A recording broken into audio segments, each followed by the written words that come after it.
So they named them Remus and Romulus, famous little kids raised by wolves. And the third one, the girl, was called Kahleesi. Now, I don't know if you've ever read the Game of Thrones books or know anything about Roman history, but Romulus and Remus weren't the wolves. They were raised by the wolf. And Kahleesi had nothing to do with direwolves. No. I got a list of names that they could have chosen out of Game of Thrones. They could have gone with Grey Wind or Lady or Nymeria, Shaggy Dog, Summer or Ghost. But no, they just picked somewhere in Game of Thrones. Shits me to tears.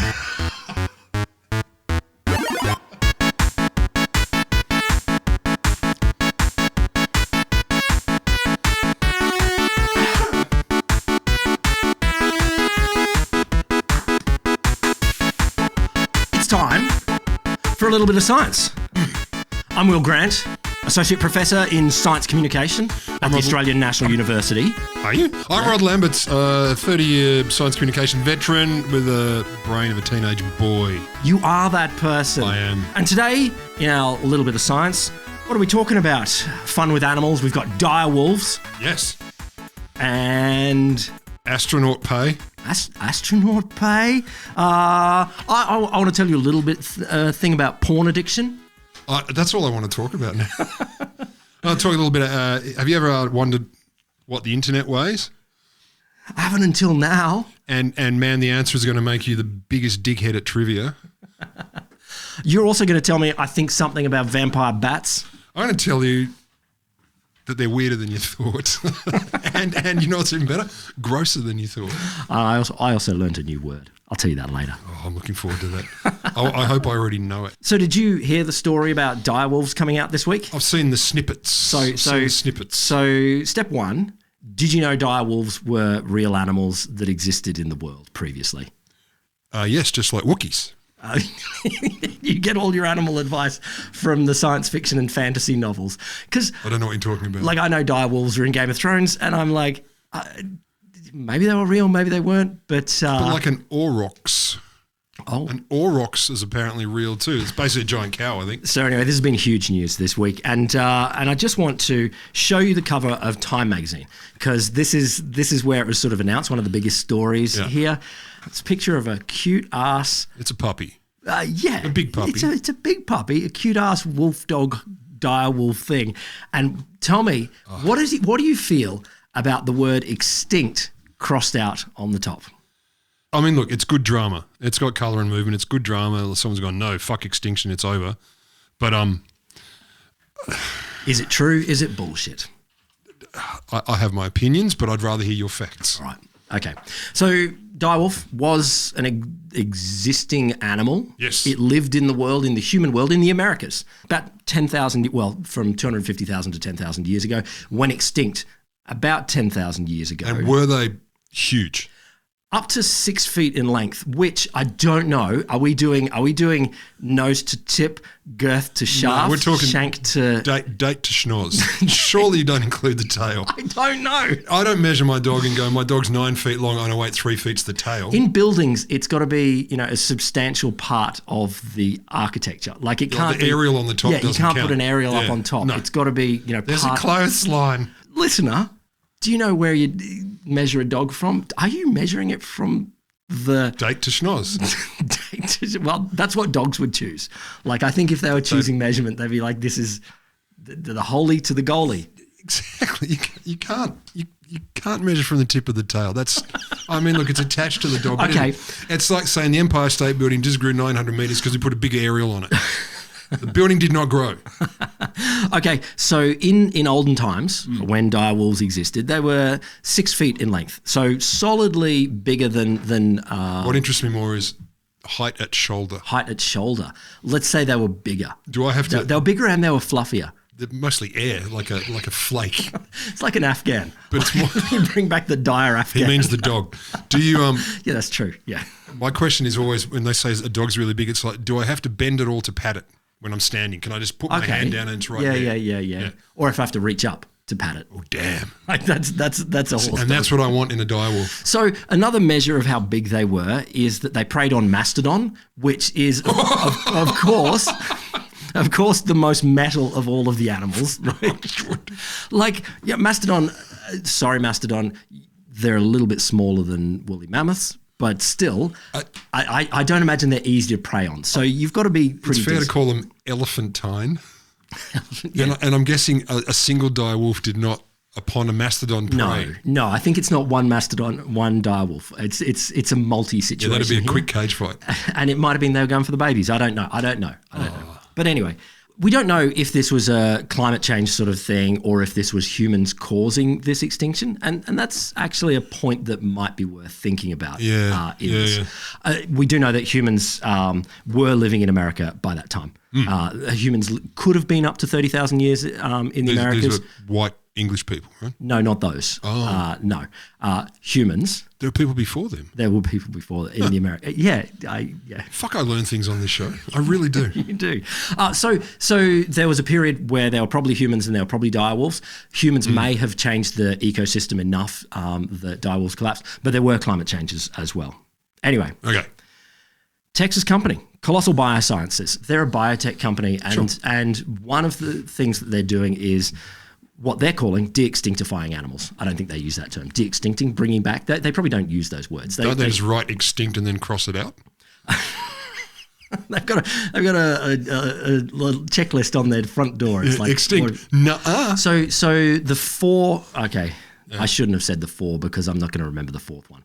But, they were focused on direwolves, woolly mammoths. And I think that's where Colossal came from. They're like, that's what we want to bring back the mammoth, Tasmanian tigers, and then Misk being the other animal. The other creature. The other one. The only other one that's been extinct. Dodos. Saber-toothed tiger. Dodos. It could have been dodos. Apparently they're not that tasty. Well, I told you about it years ago. And this is their first announced de-extinction. They've done a step before. So the thing that they've done in their project, their woolly mammoth project, is they made a woolly mouse. That's the one I was thinking of. Which that's it's adorable. It's a step. And do you inflate it afterwards and make bigger, feed it a lot? I don't. Put it in a hyperbaric chamber and watch it expand. Yeah, but anyway, they did get DNA from dead direwolves. So they got it out of a skull and a tooth that were in LA tar pits or something like that. Okay. So they have the genome of a direwolf. Then they didn't push that into like a modern wolf. They looked at the genome from a modern grey wolf and then looked at the bits where they can say, okay, here's some things that we can say this probably leads to direwolf traits. And so they edited the genome of the modern wolf in 20 places. So they guessed? No, they're not guessing. They're comparing with actual direwolf, but no actual direwolf went into this. Like they're using CRISPR to edit the genome of a modern wolf to look like the old DNA a bit. And so these Romulus, Remus, and Kahleesi. I'm sorry, but just could you like Nymeria or Ghost? I mean, they look like Ghost. That one looks like Ghost. They look like Ghost. They should have gone with that. They've been alive for 6 months now, which I assume was part of their okay, we don't want something to die, Dead dire. Yeah, and you want to shoot. So they've just announced it. The dogs are living in a secure facility with Dick Cheney, I think. Yep, absolutely. Yeah. And his daughter. But it's a hidden facility somewhere in America. Probably living quite a nice life now. The company doesn't have plans to breed them, but does have a plan to build up a pack, which is cool. My God, is this the beginning of a B-grade disaster movie? What could possibly go wrong? You talk about your lab escape. Jurassic Direwolf or Direwolf Park? Direwolf Park. Dire Park. Castle Direwolf. So this is the question. Yeah. Now, de-extinction. Is it? Nope, they built a direwolf. They did not de-extinct anything. They built one. Which is not a mean feat. Like, well done you. And I think that's the first thing that everyone talking about this is stressing is wow. Like you have genetically engineered a wolf into a bigger wolf, a fluffier wolf that's not all air, but could take down a mammoth, mastodon, if the mastodons came back and if some other things came back. Yeah, the culture of how to do it. But anyway. They'll work that out. But huge achievement. But they built one. They didn't bring one back. Yeah. So there's definitely a bunch of experts that are like, this is a designer dog. This is a genetically modified grey wolf. Yeah. It is not de-extinction.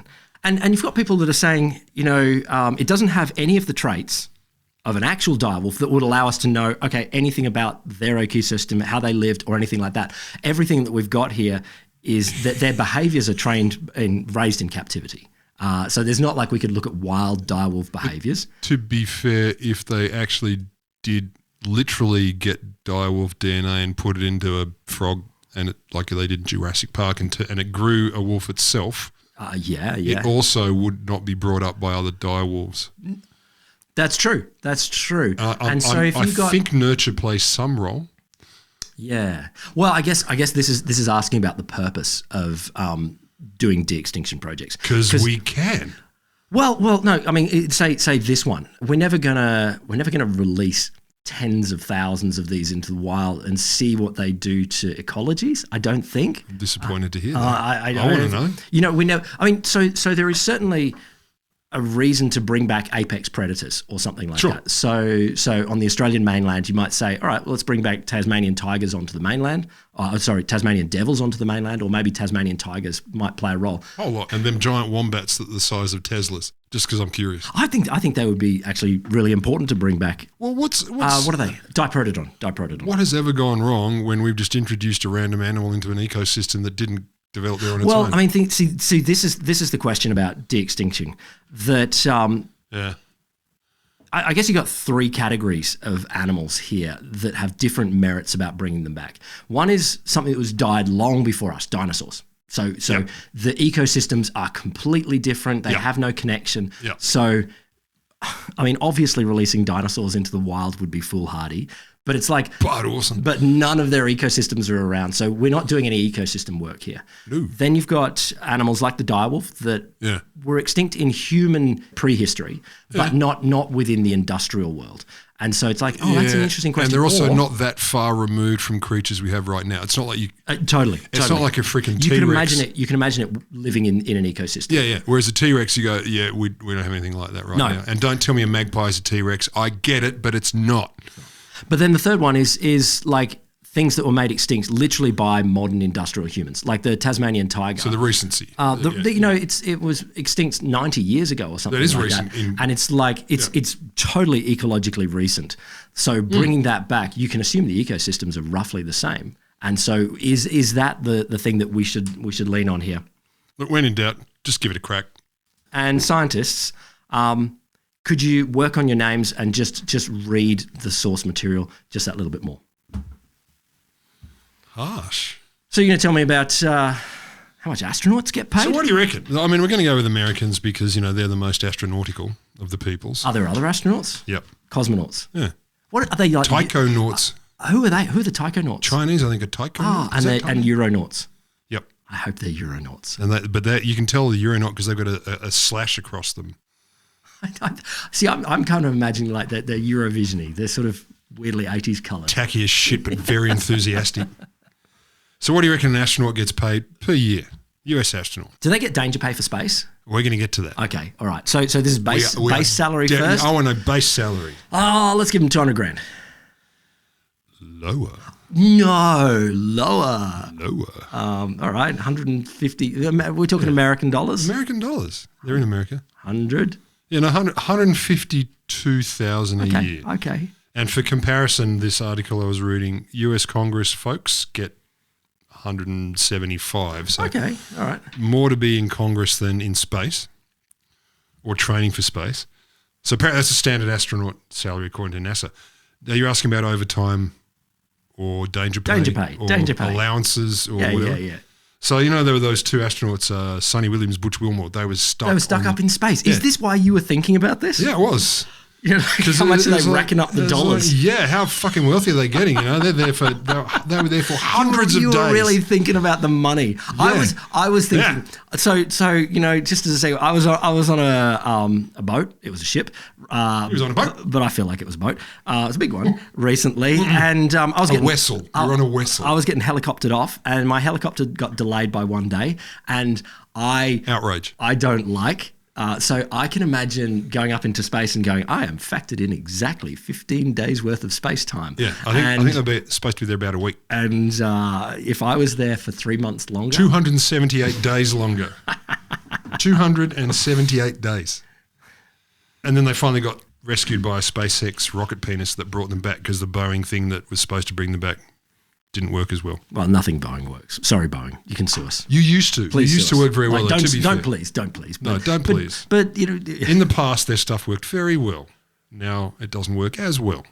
They were not eligible for any overtime, which I found intriguing. No overtime. You do not get overtime. Because you're certainly, I mean, I know they're probably not getting paid by the hour, but you're sort of working the whole time. I mean, how much break do you... Yeah, what do you... Okay, I can understand no overtime, but surely there should be some sort of... Oh, don't worry. All right. There's something.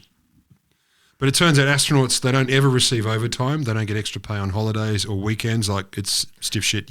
You're at work. Yeah. What about hazard pay? Yeah, well, it's hazardous. No. Oh. So the quote from one of these sources, while in space, NASA astronauts are on official travel orders as federal employees. So it's kind of like I had to go to Melbourne for work. and they're like, I had to orbit the Earth for 3 months. The travel form. Exactly. Like, where are you going to stay? Space station? How long for? I don't know. Oh, but they do get incidental allowances. They get incidentals. Is this for buying stuff out of the candy machine? Yeah, it's from the commissary. Yeah. From the Russian commissary. I want borscht and some vodka. They get the same incidentals that is set up by the Internal Revenue Service for any travel for a federal employee, regardless of where. Wow. And it's $5 a day. What the fuck are you talking about? I mean, to be fair, there's nothing to spend it on. I mean, it's better than a kick in the seat of the pants, but... I don't know. I haven't had one for a long time. A kick in the seat of the pants? Maybe it's worth $5. I think the science needs to be done on that one. Is it a good kick? So, yeah. And apparently almost every state in the US pays people on jury duty more than that. So what about Sonny and Butch? What happened to them? Do they get anything? So they apparently, they expect to be there for about a week. And it was longer than that. But now it turns out because of the extra incidentals, et cetera, after the 278 extra days, it's okay because they're going to get, I don't know, about close to $1,500. I assume that's pre-tax. No, but the $1,500? Yeah. For 278 days? So, their pay. So they will be their normal pay plus an extra $1,500. You know, for your troubles. And buy something nice in the gift shop. Get yourself something pretty. Buy some packet of durries. Oh, wow. But in the same story they were talking about, there was a dude who was on the space station in 2007, 152 days. He got $1.20 a day for incidentals. How much did old mate Ruski, who was up there when the Soviet Union collapsed, and he was up there for like 400 days? He got to thank them for the experience. he got come back and tell us how great we are. Tell us how good we are, comrade. You are very good. We love you. Now, to be fair, while they're up there, they get all their lodgings, et cetera, paid for, right? Their lodgings. You know, they get room and board. Yeah, fair enough. They don't have to worry about getting to and from work. They get all of the tubes they can eat. Every tube. They, of course, have to recycle their own urine and sweat to drink. So there's opportunity. Actually, you're right. Many of us have to pay for that one. Who do you pay for that? I don't know, but I really want to recycle my piddle. Can I give you some money to help me? But ultimately they say, look, different commentators, look, it's a government job. It's got government pay, which is fine because it's actually a freaking sweet job. Look, I think no one is going into astronauting for the money. I want to get rich. I'm thinking I want to buy a mansion. I'm going to be an astronaut. You got to pay your bills, but you're doing it because you get to see space, man. And that's what I think was Butch said. He said, "Look, I just love it up there. It's freaking awesome." And it's fair enough. Totally get it. Yeah, fair enough. Totally get it. Nice study came out, and it wiped away a fear that I know you don't have, and I don't have, but some people might have. I don't feel fear. There's a bunch of people out there. A little bit worried that might be addicted to porn. How do you know I don't have that? Oh, well, okay. Do you have an addiction to porn? Is it an addiction if you just really like it? No. Then no. Oh, wait, what kind of porn? So what kind of porn? Standard. Can you go into detail? It's not necessary for this story. But look, certainly the standard definition of an addiction is use of something in a way that causes problems in the rest of your life. Now, there's a more technical version of that. Yeah, but you could say, like, I used a sword. and I killed someone, and that caused problems in the rest of my life. It's not an addiction. So if your thing was, I have to carry a sword with me all the time, and it accidentally stabs people in myself. It went off in my hand. It went off in my hand. I struggle to see a world where sword addiction is going to get no, but the standard one. Okay, let's go with alcohol. Okay, you know, so happy to. There are people that drink. There are people that don't drink. There are people that drink at different levels. But typically, levels. We don't define alcohol addiction simply by the volume, but how it affects the rest of your life. So, for example, do you wake up thinking about it? Do you have to go? Exactly. Do you avoid going places if you can't drink and all that sort of stuff? Exactly. Which is what I do with porn. If I can't look at porn, I won't go anywhere I can't look at porn because it's just weird. I should be allowed. God damn it. No.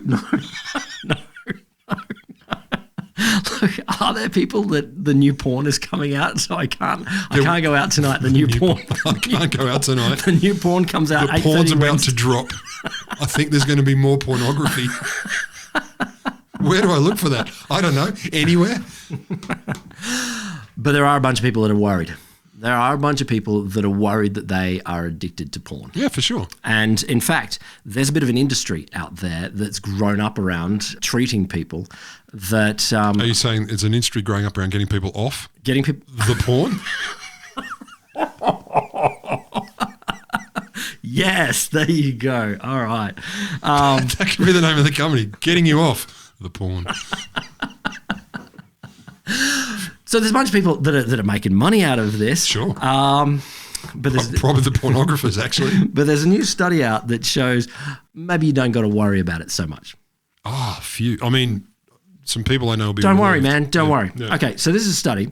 And interestingly, the authors of this study were all what you would call neutral about the idea of porn addiction, or perhaps even believing it somewhat. Right. So you can imagine the camps in the porn addiction literature. Some people say, no, it's garbage. Some people say, yeah. Give me a moment to imagine the camps in the porn addiction literature. Yeah, but these people are like, okay, let's do it. Let's do the biggest study we can. We'll do a meta-analysis, gather all of the studies. Ooh. And now, it wasn't a million studies, but it was like 15 different studies with 7,000 different people.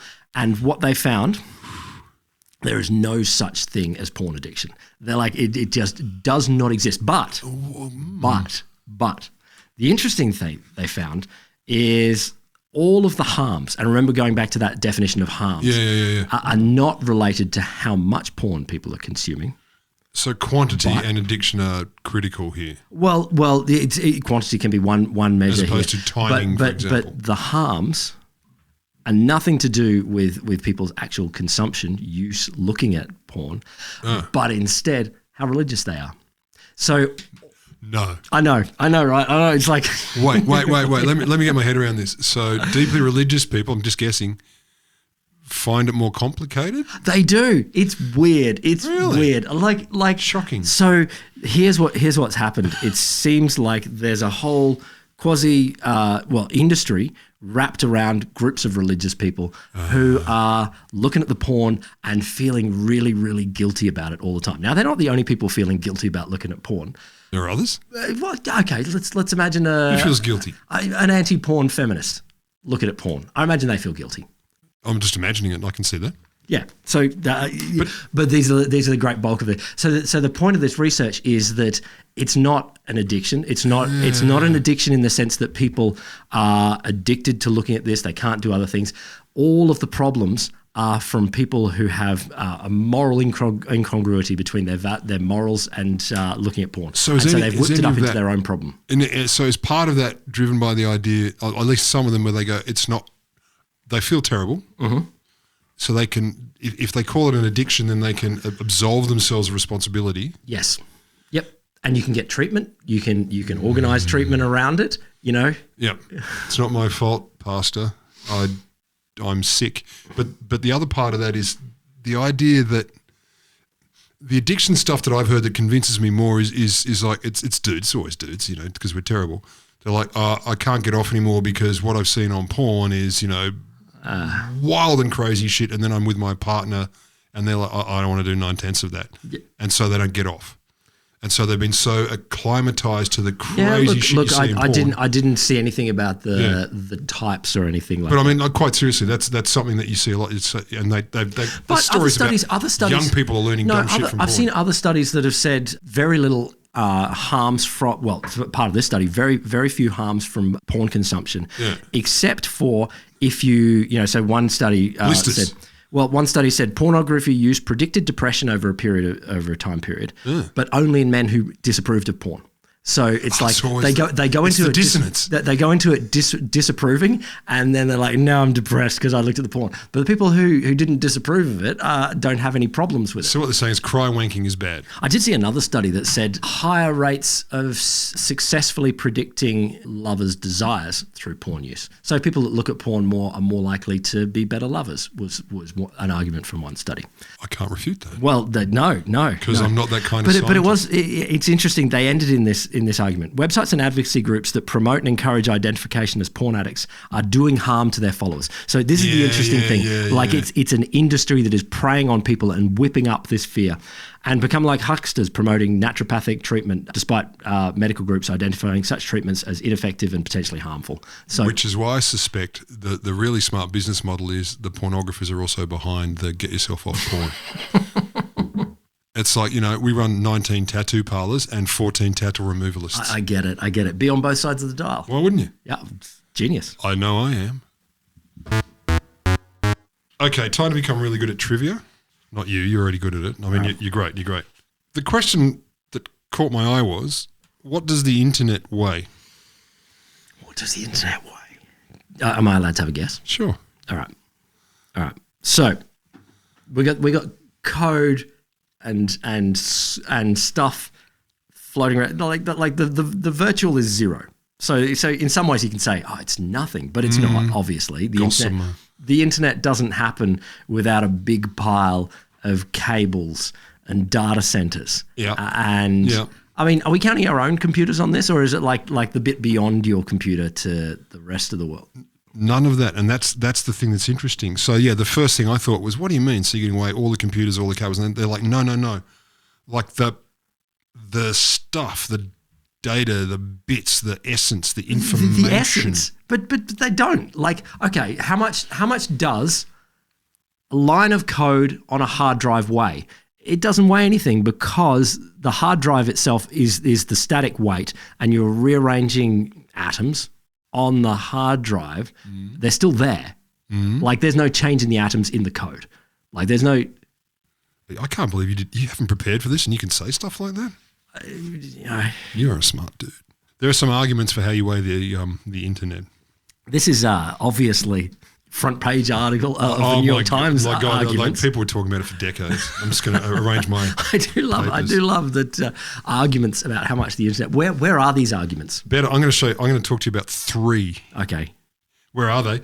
They're in places like where physicists work. Yep. This article that I'm referring to came from Wired magazine because they kind of look back historically, which is not that far because it's the internet. They said, okay, like, here's the argument. Storing and moving stuff in cyberspace requires energy. Okay. Yep. And if you go with the Einstein thing, energy has some mass. Yeah, okay. So it should, in theory, be possible to calculate the weight. So the internet as an energy thing, and the energy has some mass. It's some sense. So 2006, a Harvard guy called Seitz, he had a crack. Let's weigh it. Let's see what it weighs. He's okay. So he's just going on how much energy is sort of running the internet at any one moment. Kind of. And it's not like, the stuff you plug in. It's like the movement of the bits or the pieces that make the web. He said, okay, if you consider the mass of the energy powering the servers, the internet comes out to be roughly 50 grams. 50 in 2006. Okay, so it's 60 grams now. Okay. He says about the weight of a couple of strawberries. That's 2006. So since then it's picked up, right? So you got Instagram, you got smartphones, you got AI booms, blah, blah. You got the TikTok, yeah, exactly. And you've got the workplaces, as I'm learning recently, the Slacks. Oh, you're on the Slacks now. I'm using the Slacks. I'm wearing the Slacks. Yeah, the trousers. The pantaloons. So exactly, pantaloni for the workplaces. If you use Seitz's logic, the original dude, by now it probably weighs, rather than a couple of strawberries, maybe as much as a spud, a potato. Okay. And we all know the standard unit of measurement potato is, n grams. Not n grams, n grams. So Discover magazine then said, all right, we got a different method. Yeah, what are they counting? It was around the same time as Strawberry Man was doing his thing. And so he goes, okay, this is their argument. Information on the internet is written in bits. Yes. So they looked at the weight of the electrons needed to encode the bits. Okay, I appreciate that, but... I can say you approve. No, I'll keep going. At the time, they reckoned it was about, where were we? All the internet traffic at the time, 2006-ish, they reckoned about 40 petabytes, which is a lot more, less than a yottabyte, but more than a megabyte. I'm going to be really glad when we get to yottabytes. I feel like that's when you get yacht rock, you get all of the cool stuff, you get... Oh, I love the prefixes for it. It's a petabyte, it's a yipterabyte, it's a hottabyte. So they reckon if you do it that way at the time, 5 millionths of a gram. Okay, that's just the electrons. I know. Okay, good for you. So Wired magazine, as I said, I was referring to this. They went, let's try it more recently. Let's have another crack. So they took an article by they went from the Discovery magazines, that most recent method, and they said, okay, the magazine's calculation, the one that talked about the potato, the 5 millionths of a gram, said, okay, it's more to do with the transmission of the internet as opposed to the internet itself, transmissions of stuff. It assumes there's a certain number of electrons needed to encode information, certain number, sure, but the number is incredibly varied depending on specific chips and circuits, etc. So that's not a great method. So here's a third method instead. This previous method, this is the 5 millionth of a gram, whatever. Third method. Imagine all the data on the internet is stored in just one place. How much energy would we need to encode the data, and how much would that weigh? So according to certain estimates, they're saying that's probably about 175 zettabytes. 1.65 times 10 to the 24. That didn't make it easier. Bits. A lot. Multiply those bits by a mathematical term, whatever it is, that calculates the minimum energy used to reset a bit, obviously. Blah, blah, blah, do the maths, do the stuff. Room temperature comes into play here because the temperature varies. If the temperature varies, then the amount of energy needed, blah, blah. That's about 53 quadrillionths of a gram. So like boring, whatever, yes, tiny amounts and, lots of people being eggheads. But there's a better one. Okay. In recent years, scientists have floated the idea of storing data on DNA. Yeah, so, sure. I do it all the time. You do. And if you didn't, you wouldn't be. I've got my PowerPoints in my elbows. You do. So they're saying, okay, what if we weigh the internet in terms of storing it on DNA? Let's measure the internet weight in meat. Why? Because they're curious. The internet's not on meat, generally. No, but they're saying if we're looking for a way to weigh the internet, let's try this one. Okay. This is why I'm saying it's for trivia. This also comes with the title of Research No One Needed. So they say, okay, current estimates, they reckon 1 gram of DNA can encode 215 petabytes of information. If the internet is shitloads of those, that's about 960,000 grams of DNA. 960,000 grams. Okay, we're getting a lot now. Yeah, suddenly once you imagine... This is a big pile of blood goo. Yeah, just gunk. And if you want to make that much easier to understand, if we go back to the original one, that's about 64,000 strawberries, 10.6 American males, or a third of a Cybertruck. So if you measure the internet, the actual energy or the information on the internet, but in DNA equivalents, you get a third of a Cybertruck. Boom, physics. Boom. I feel trivia. I feel it's a little bit like so you weigh yourself and you go, okay, I'll weigh my soul. That's the me bit, and it's like, okay, it's 0 grams or 20 grams or 21 grams or 21 or what? Like, you can't have the internet without the pipes that the internet goes through. No. Like, I totally get that there is. So they're weighing the concept of the internet. But no, that can you weigh a soul without a body? Like, I feel like. No, man. I feel like it's. I want my weight converted to petabytes of information. I'm curious to go the other way around. What is my mass equal in information? rather than the information. I'm looking very closely at you and see if I can work it out on the fly. I see you scanning me. You're going from top to bottom. 10. I'm counting on my fingers here. A zillion, bajillion ultra yottabots. I didn't. That's a very time. So what is your take? Are you going with? I'll just go with the potato because that's memorable. Oh, no, I'm going with the third of a Cybertruck because it's topical.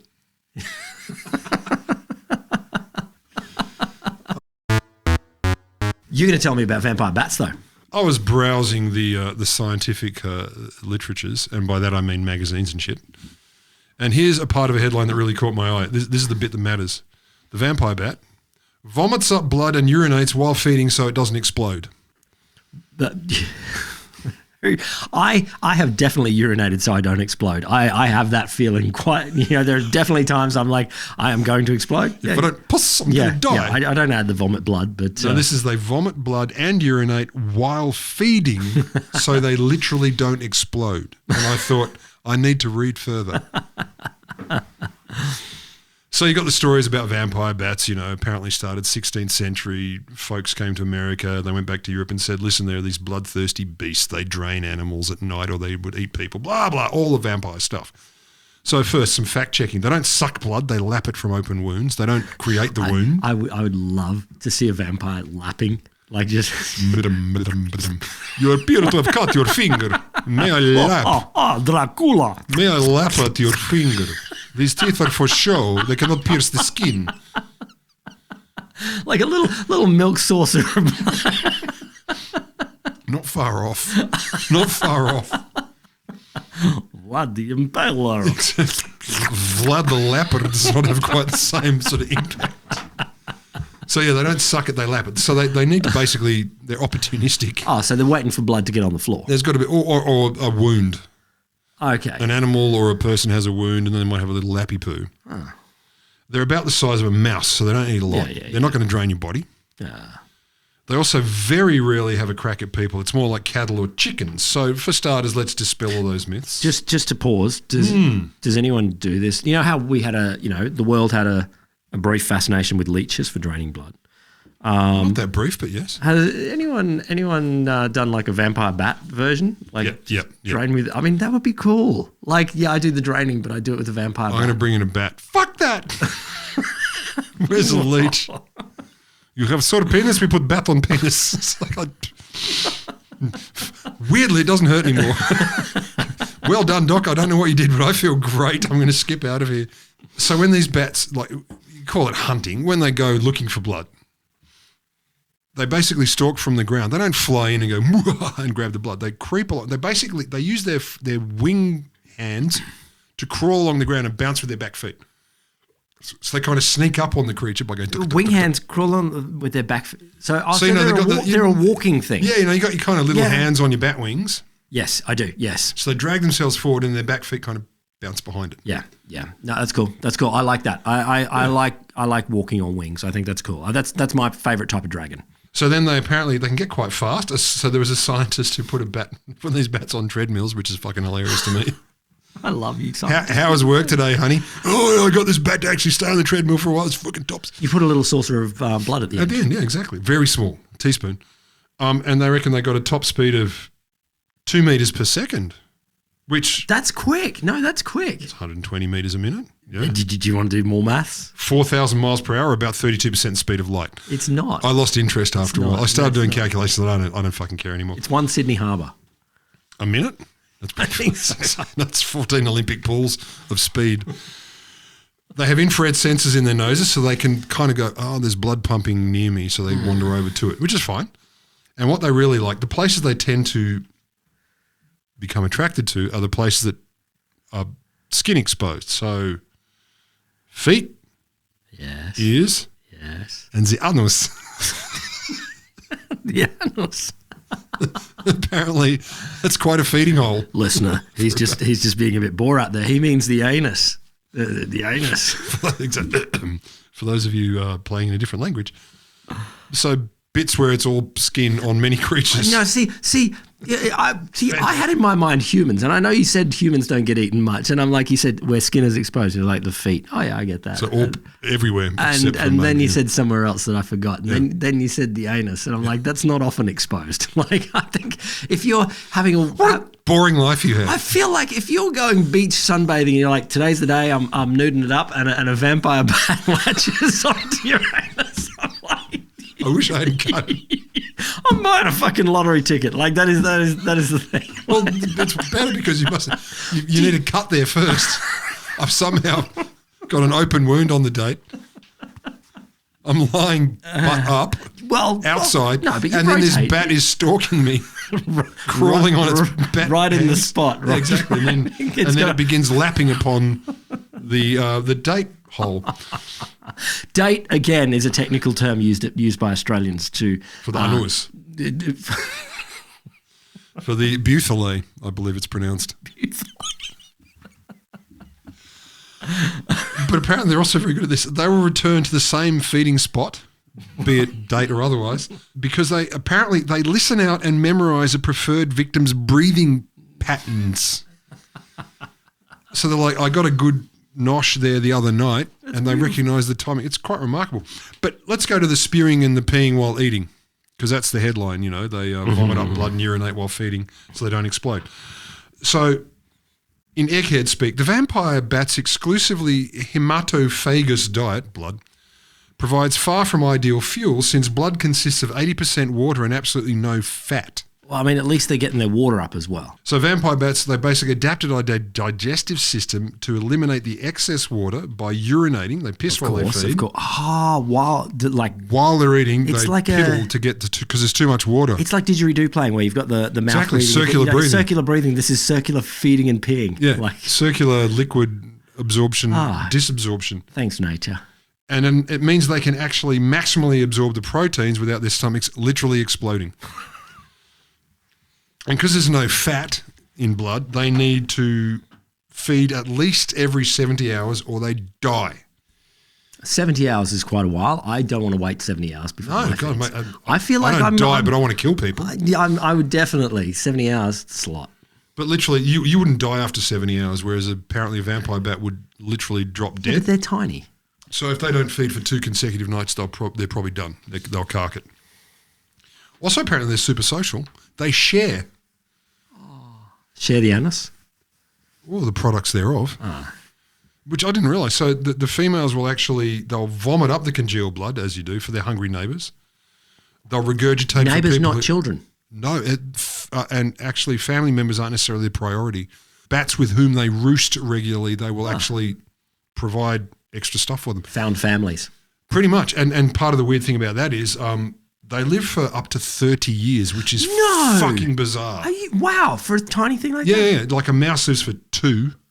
These guys live for 30. So they got time to develop these pro-social relationships, which includes... Good on them. They might take 2 years to nestle up to someone and like them, and then they'll start puking blood for them, like we all do once you get into a serious relationship. Yeah, like we all do. So vampire bats are more interesting than you think, more social than you think, and they... might explode. Might explode. That's why they need to pee while they eat. I learned a new word. I'm happy because it's a word that I've needed. I love words. We've all had this thing, and I'm going to tell you a story about a time when I had this. I was riding my bike on a bike lane, and there was a like your Treadly, not your Harley. Yeah, Treadly, not Harley. Yeah. On the bike path, and it's a two-way bike path. There's a truck parked, like a removal van or a garbage truck, parked right across it. Yeah, and so I had to swerve off into the grass. Couple of meters to get around the truck. At high speed, I assume. I only ever ride at high speed. There's only one speed. I am. Just I am on. But I veered out, and obviously I couldn't see who was coming on the other side. There was a guy who veered out around the truck from the other side at exactly the same time as me. Now, the instant I saw him, he was 20 or 30 meters away, and I'm like, I know exactly how this is going to go. I know exactly how this. I'll swerve left and he'll swerve to his right. He'll swerve to the right. I'll swerve to. We swerve. We swerve. Mirror. Bang. Of course. Bang. Crashed into each other. But we've all had this. We've had, you're walking along in the street and just suddenly you're walking towards someone, and it's like you've gone that side now. I've gone this side now. And you get to a place where you're like, okay, this is silly. You get into a weird rhythm. It's the reciprocal dance problem. I have never had a word for this before, and I've thought I've wanted to have a name for this phenomenon, and I was like, dance. What? It's a dance. Well, I mean, you can call it a dance because what you have done is, one way of describing dance is physical movement between, dance can obviously be individual, but between two people here or two actors where their moves are influencing what the other is doing next. Synchronicity. And so if we're both, you're both sort of orienting on the same line and then you can both make these choices that you have a reciprocal dance problem. And it's a common thing for pedestrians. It's worse, obviously, if you're on a bike and you're moving faster. Sure. The faster you're going, it can cause problems. The reason it's been specified is that robots have this. No, come on. And they get it so much worse than humans. They get it so because they're going to be algorithmic and like that is literally this is how we fuck with the robot overlords. Reciprocal dance problems. Put them all in a line, and so you can have moments where two robots are orienting in a factory or whatever in the line as they're going there, and they're both moving around each other and. Apparently, they can get stuck forever. And I just love. Oh, that's fabulous. Humans are shit at this. No, we're okay at this. Robots are so much worse at this kind of stuff. That's gold. I just love the idea you can get stuck in this deadlock for forever. So. Until the batteries run out. Until the batteries run out. So there you go. That's the reciprocal dance problem. Look, robot people will probably solve it, and maybe humans. I don't know. There must be some sort of solution. You just charge straight ahead or something like that. But now you all have a name for that phenomena where you and some other person are suddenly having a weird dance. I find when you're walking down a footpath. Yep. And you're walking near someone, and you very quickly realise. You end up walking in sync, whether you mean to or not. People, not friends or people you're walking with, but like if you're kind of walking along, you very quickly synchronise. So there was a study I read once that you're more likely to synchronise your walk with someone you are horny for.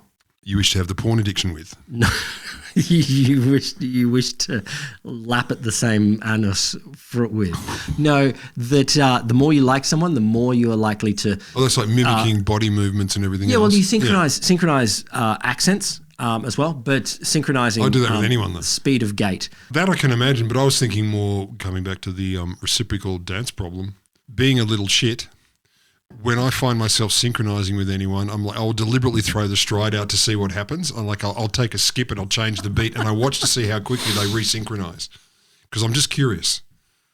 Born scientist. Well, that's been your little bit of science for this week. Yeah. You got six little bits of science. No more science. You're not allowed to have any more. If you don't get it from us, you can't have it from anywhere. Listener, of course, you know your job right now is to tell your mum and your dad that and your direwolf and your astronaut buddies that hey, there's a podcast that exists. That's the sentence you use. And you could probably give it some ratings on iTunes or smash the star button. 19 stars. We're going for our first 19-star review this week. Yeah. And send us your topics. If you've got things that you want us to delve into to find the real answers or the fake answers to, we can do both. Cheers at a little bit of science.com.au. Cheers at a little bit of science. Cheers it. Cheers it. Cheers it. Cheers it. Cheers it. A little bit of science. Ping us at cheers it. Well, we miss you. Live long and prosper. Fight the good fight. Play with a straight bat, eyes on the prize. Runs to the boundary. Leave it all on the pitch. You do. Leave it all on the pitch.